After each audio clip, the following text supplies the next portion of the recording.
Assalamualaikum warahmatullahi wabarakatuh. Pada pertemuan pertama ini kita akan membahas tentang topik pengantar web service. Jadi target capaian pembelajaran pertemuan pertama adalah pengertian atau definisi web service itu sendiri itu apa. Kemudian tahap kedua Anda harus memahami apa perbedaan antara web service dengan web aplikasi.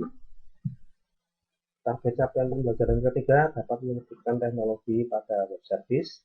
Terus yang keempat adalah Anda bisa memberikan contoh nyata implementasi web service. Nah, web service itu apa aja sendiri? Apa saja sebenarnya web service itu? Pada dasarnya paradigma dari pemrograman web itu adalah dimulai dari bahasa pemrograman terstruktur. Bahasa pemrograman terstruktur itu seperti Delphi atau Pascal. Jadi ada deklarasi terlebih dahulu. Kemudian dilanjutkan bahasa pemrograman object oriented programming atau pemrograman berorientasi objek. Dilanjutkan oleh komputasi terdistribusi. Nah, komputasi terdistribusi. Kemudian pertukaran data elektronik hingga World Wide Web atau disingkat dengan WWW. Dan kini adalah web service, itu urutan tahapannya. Jadi pemrograman terstruktur, objek oriented programming, pemrograman terdistribusi, dan yang terakhir adalah teknologi web service. Nah, perusahaan ternama Hewlett Packard. Nah, kalau kita kenal Hewlett Packard tentu ingat dengan printer ya, printer ada mereknya itu. Itu merupakan penggagas dari web service pada tahun 1999. Meskipun pada saat itu perusahaan ini masih sebagai penyedia layanan e-service, kemudian pada tahun 2000 Microsoft membuat pertaruhan nama besarnya untuk mulai memperkenalkan web service secara umum dan vendor lain pun mulai mengikuti langkah-langkahnya. Nah, web service itu sendiri adalah sebuah aplikasi lintas platform yang dapat diakses melalui jaringan internet atau intranet, di mana dalam aplikasi tersebut menyediakan berbagai fungsi dengan tujuan untuk interaksi satu aplikasi dengan aplikasi yang lain. Nah, yang dimaksud lintas platform adalah ada kemungkinan aplikasi-aplikasi itu dibuat menggunakan bahasa pemrograman yang berbeda-beda. Ada yang menggunakan PHP, ada yang menggunakan Java, ada menggunakan bahasa C, ada yang menggunakan VB.NET. Tapi aplikasi tersebut itu bisa saling berkomunikasi antara aplikasi yang lain. Nah, definisi web service sendiri adalah yang tadi lintas platform, kemudian ada juga web service dapat diartikan juga sebagai metode pertukaran data. Jadi dari aplikasi yang berbeda itu, dia saling bertukar informasi, melakukan request, kemudian melakukan respon. Tanpa memperhatikan di mana sebuah database ditanam. Entah database-nya itu mau menggunakan Oracle, atau mungkin menggunakan MySQL, atau menggunakan Postgres, itu diabaikan. Dibuat dalam bahasa apa sebuah aplikasi yang mengonsumsi data, dan di platform apa sebuah data itu dikonsumsi. Web service mampu menunjang interoperabilitas, sehingga web service mampu menjadikan sebuah jembatan penghubung antar berbagai sistem yang ada. Nah, menurut mitigasi web service arsitektur working group, pengertian web service adalah sebuah sistem software yang didesain untuk mendukung interoperabilitas antar mesin ke mesin melalui sebuah jaringan interface web service description dengan menggunakan format yang mampu diproses oleh mesin. Sistem lain yang akan berinteraksi dengan web service hanya memerlukan SOAP yang biasanya disampaikan dengan HTTP dan XML sehingga mempunyai korelasi dengan standar web. Nah, itu definisi ya. Kemudian web service pada umumnya digunakan untuk melakukan respon atau request yang dilakukan antar klien dengan server. Sebagai contoh, misalkan seorang pengguna layanan web tertentu mengerti alamat URL sebuah web untuk membentuk sebuah request. Kemudian request akan menyampaikan kepada server, diolah, dan kemudian disajikan dalam bentuk sebuah respon dengan singkat. Dengan singkat, kita terjadilah hubungan klien server sederhana. Sedangkan pada web service, hubungan antar klien dan server tidak terjadi secara langsung.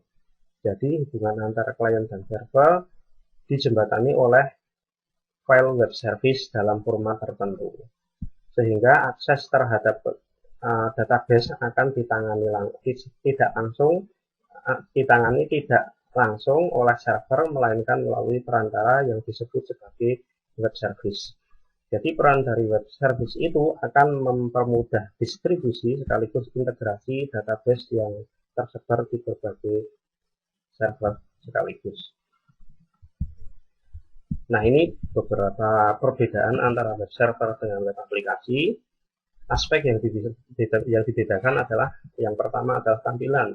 Kalau di dalam web service itu tidak ada sama sekali tampilan, jadi dia berjalannya under script, ada di dalam script codingnya itu sendiri.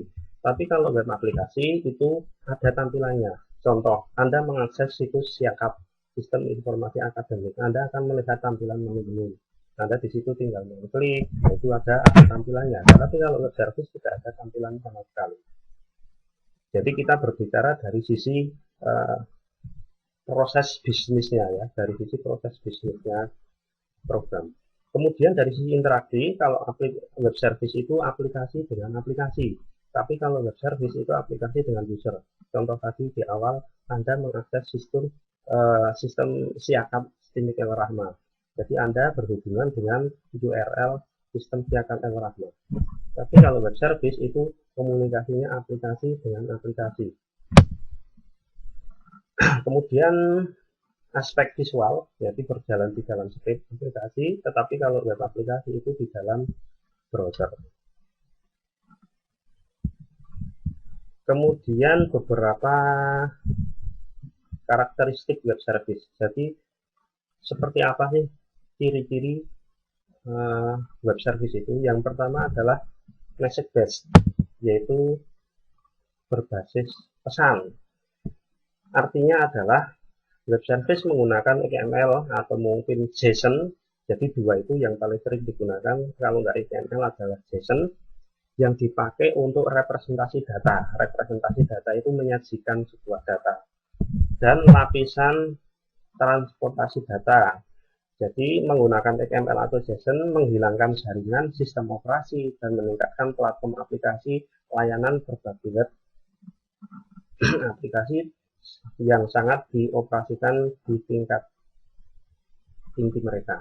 Intinya adalah dengan XML, dengan JSON, maka dia akan menjadi interoperabilitas antar sistem. Jadi tidak terpengaruh bahasa pemrogramannya apa, karena pelayanannya adalah berbasis pesan.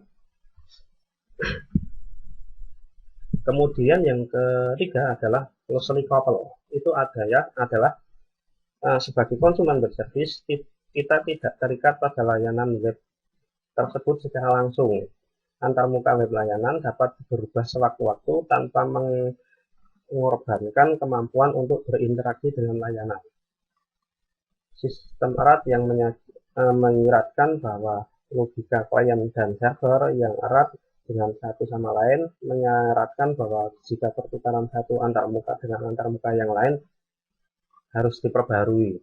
Mengadopsi arsitektur digabungkan secara longgar yang cenderung untuk membuat sistem perangkat lunak lebih mudah dikelola dan memungkinkan sederhana integrasi antar sistem yang berbeda. Kemudian karakteristik yang ketiga adalah Borges Granite. Borges Granite adalah teknologi berorientasi objek seperti Java mengekspos layanan mereka melalui metode individu mereka.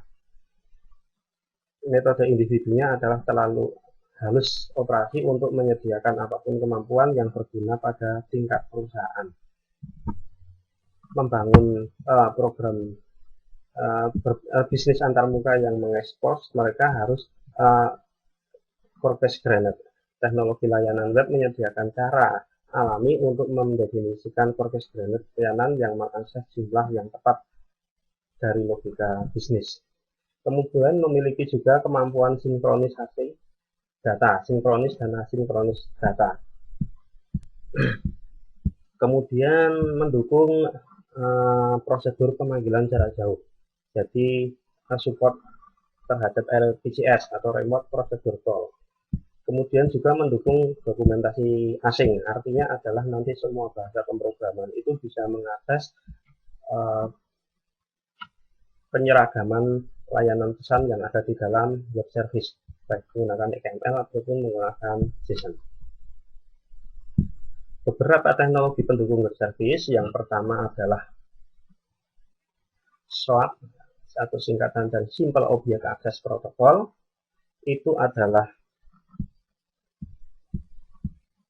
sebuah XML based markup language. Jadi XML itu adalah extensible markup language yang berbasis bahasa markup, yaitu dipakai untuk mentransfer sebuah data. Protokol ini mendukung proses pengkodean data dan transfer melalui hypertext transfer protokol. SWAP adalah bahasa versi bebas dari protokol RPC yang tadi saya disinggung, Remote Procedure Call atau pemanggilan jarak jauh, yang berguna untuk proses transaksi melalui HTTP standar. SWAP membantu klien web service dapat memilih beberapa parameter menggunakan permintaannya dan memberikan kepada penyedia. Ketika penyedia menggapai permintaan tersebut, maka terjadilah web service. Jadi ada request, ada respon. Kemudian yang kedua adalah WSDL atau singkatan dari Web Service Description Language. Jadi Web Service Description Language adalah sebuah dokumentasi dalam format XML yang isinya adalah menjelaskan informasi detail sebuah web service. Di dalam web service sendiri dijelaskan metode-metode yang tersedia dalam web service, parameternya apa saja yang diperlukan untuk memanggil sebuah metode, dan hasilnya atau tipe datanya apa saja. Nah, itu ada penjelasannya pada bagian Web Service Description Language. Kalau metodenya misalkan tadi ya ada POST, kemudian ada GET. POST itu untuk menambah atau mengirim data, GET itu untuk menampilkan data, kemudian delete itu untuk menghapus, put untuk mengedit sebuah data. Jadi request-nya itu berdasarkan metode apa. Kemudian respon hasil yang kita terima itu nilai kembaliannya berupa format apa. Nah, itu dideskripsikan pada Web Service Description Language. Kemudian yang ketiga adalah Universal Description, Discovery, and Integration. Mendaftarkan service apa saja yang tersedia. Jadi layanan di dalam web service itu kan banyak. Jadi layanan yang didaftarkan yang bisa diakses dari luar atau remote procedure call itu apa saja. Nah, kemudian ini adalah arsitektur dari web service. Di situ ada 3 titik. Ada service requester, ada service broker, kemudian ada service provider. Service requester itu adalah aplikasi yang melakukan request, yang bertindak sebagai klien di dalam web service untuk mencari dan memulai interaksi terhadap layanan yang tersedia. Jadi kita melakukan sebuah request dulu. Kemudian service provider itu adalah penyedia atau pemilik web service sendiri yang menyediakan kumpulan operasi dari sebuah web service. Kemudian adalah service registry atau broker, yaitu merupakan tempat di mana service provider mempublikasikan layanan. Nah, kita ambil sebagai contoh, misalkan Anda pernah menggunakan aplikasi booking.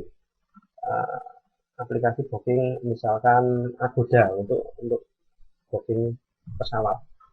Nah, aplikasi Agoda itu adalah sebagai service requester. Nah, requestnya kemana?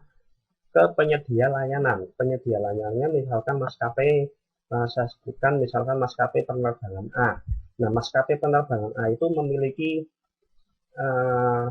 kumpulan data yang berupa jadwal penerbangan, terus misalkan kursinya itu ketersediaan seat atau tempat duduk itu available atau not available. Misalkan mau terbang dari Jakarta ke Yogyakarta pada tanggal sekian.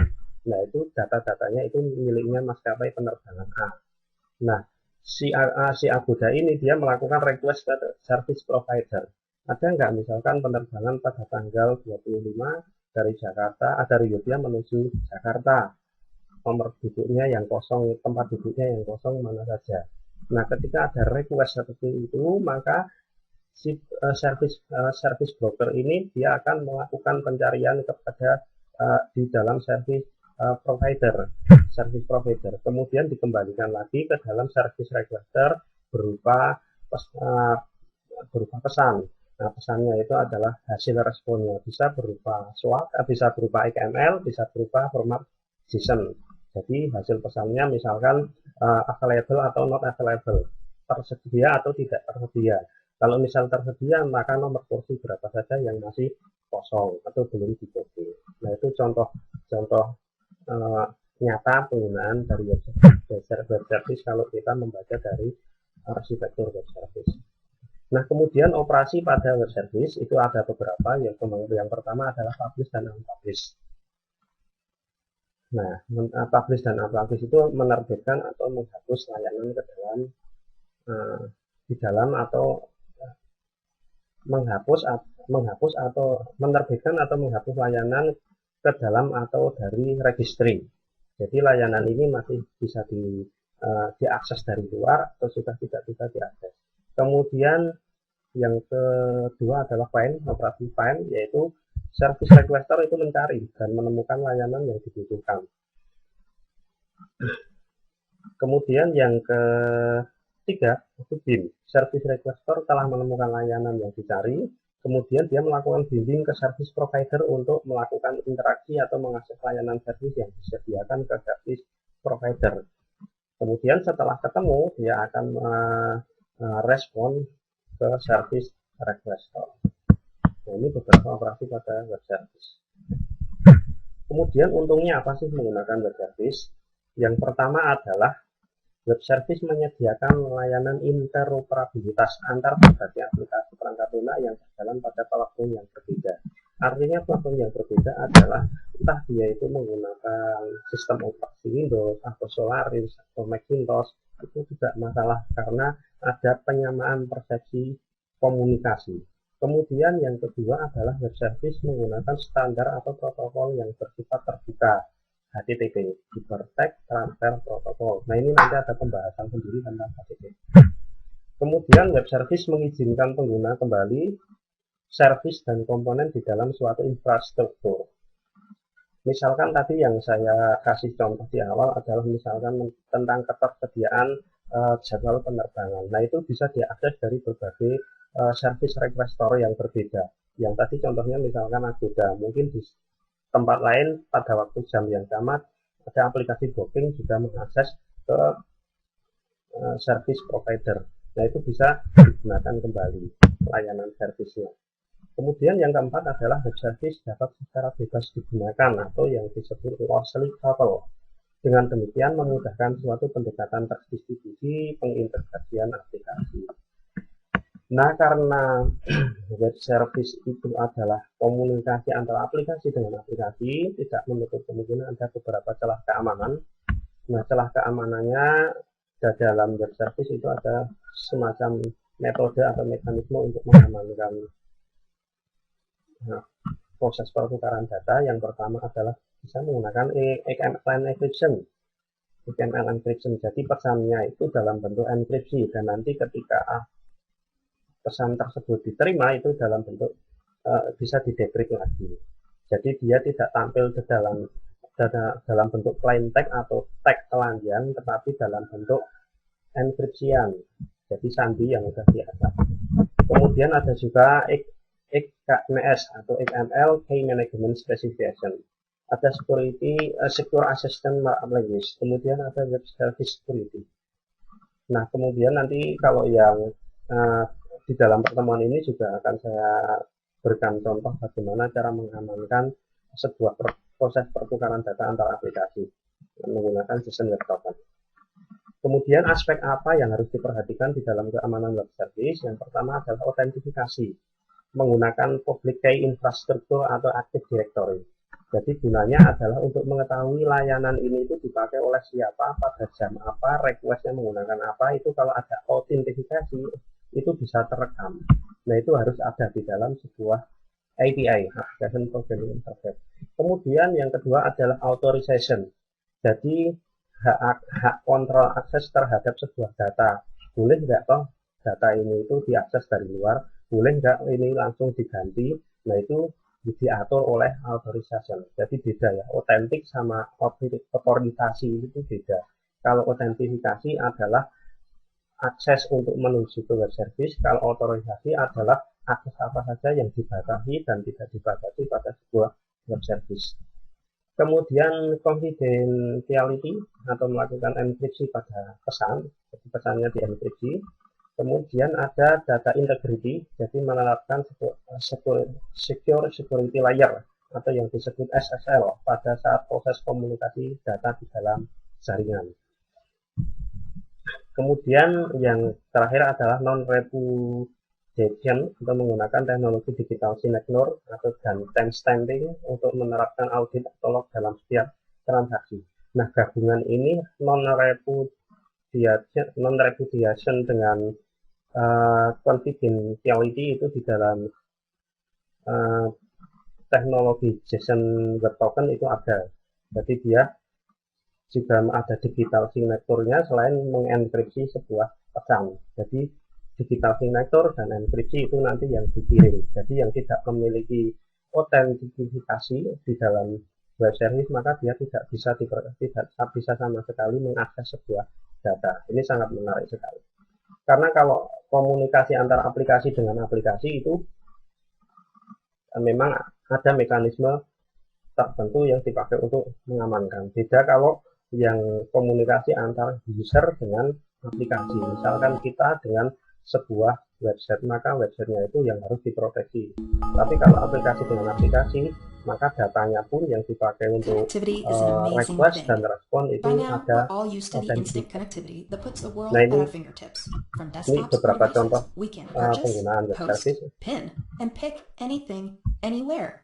We are connected to the world and each other like never before. But how does it happen? How does data go from here to there? How do different devices and applications connect with each other to allow us to place an order, make a reservation, or book a flight with just a few taps or clicks?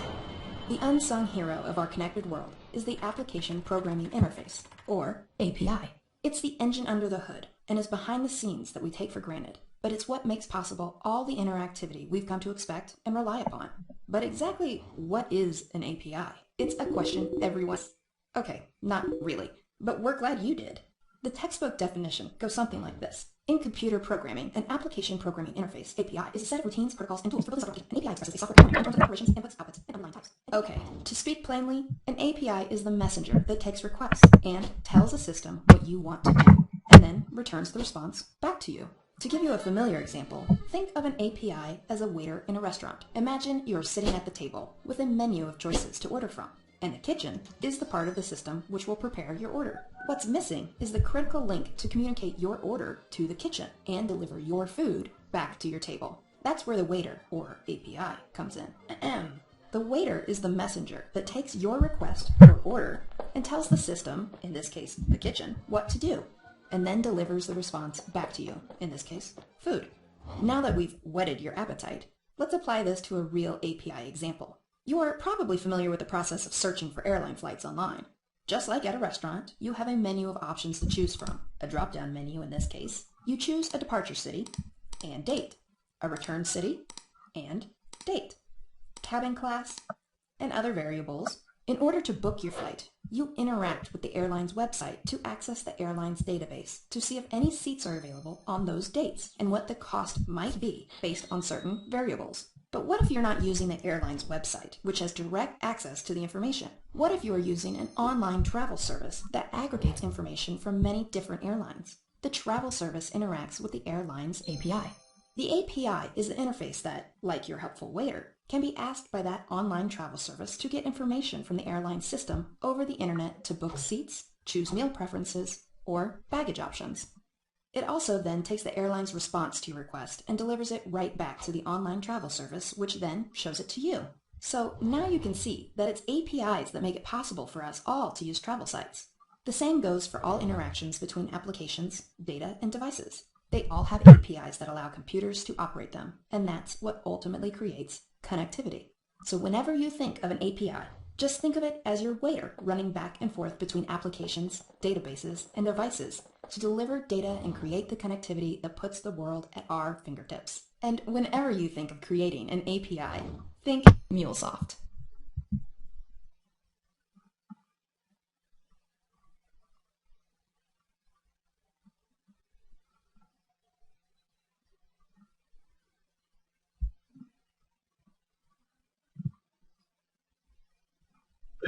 Nah, itu tadi contoh penggunaan web service, yaitu API, Application Programming Interface. Kalau di dalam video tadi dicontohkan adalah ada sebuah aplikasi yang dia melakukan sebuah request ke berbagai maskapai penerbangan airplane, maskapai penerbangan. Kemudian contoh yang lain adalah misalkan konversi mata uang. Jadi kalau mata uang itu kan sifatnya fluktuatif, ada kalanya dolar itu pada jam sekian, tanggal sekian, konversinya sekian, nanti di akhir sore hari misalkan waktunya itu nilainya udah berbeda lagi. Nah, itu kan fluktuatif. Kita bisa menggunakan API untuk mengkonversi mata uang. Kemudian ada juga lagi contoh misalkan tentang integrasi bank virtual. Misalkan kita mau pembayaran elektronik, misalkan bisa menggunakan PayPal atau Stripe. Nah, itu diintegrasikan ke dalam website e-commerce. Nah, itu juga salah satu contoh penggunaan web service. Selain itu ada aplikasi hotel, booking hotel, aplikasi booking pesawat seperti yang tadi kita sebutkan ya.